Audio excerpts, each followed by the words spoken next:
உங்கள் நாள் நன்றாக தொடங்கட்டும். வணக்கம். இது உங்கள் ஓம் தமிழ். நான் சொர்ணசுதா. ஓம் ஸ்ரீ மகா பெரியவா சரணம். பிரசாதம் பிரமாதம்.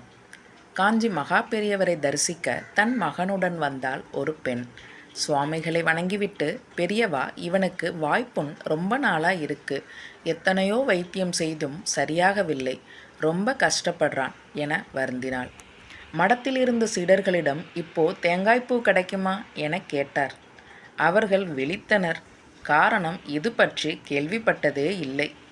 ஓ, தென்னை மரம் பூக்கும் போலிருக்கு என எண்ணிக்கொண்டனர். அப்போது சரணகோஷம் சொல்லியபடி மடத்திற்குள் நுழைந்தார் ஒரு வேத பண்டிதர். அவர் பெயர் கணபதி சாஸ்திரி. சொந்த ஊர் ஆந்திராவிலுள்ள காக்கிநாடா. பக்தர்கள் சிலரும் அவருடன் வந்திருந்தனர். மகா பெரியவரை வணங்கிவிட்டு ஓரமாகச் சென்று தாங்கள் கொண்டு வந்திருந்த மட்டை தேங்காய்களை எடுத்தனர்.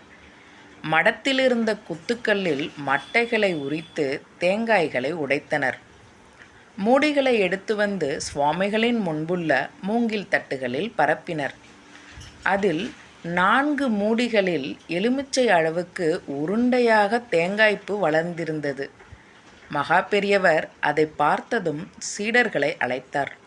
இதோ இதுதான் தேங்காய்ப்பூ என்றார். தேங்காய்ப்பூ எனக் கேட்ட மாத்திரத்தில் வந்துவிட்டதே என அனைவரும் வியந்தனர். உருண்டை போல இருந்த பூவின் மெல்லிய பகுதியை தொட்டு பார்த்து, இந்த மூடிகளை அந்த பையன்கிட்ட கொடு என்றார்.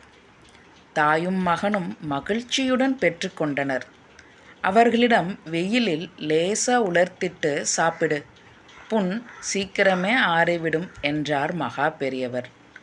வாய்ப்புண்ணால் அவதிப்படும் சிறுவன் தேங்காய்ப்பூவில் சிறிதளவு சாப்பிட்டான். பூவின் தித்திப்பில் அவனது முகம் பிரகாசித்தது. 1 மணி நேரம் கடந்திருக்கும்.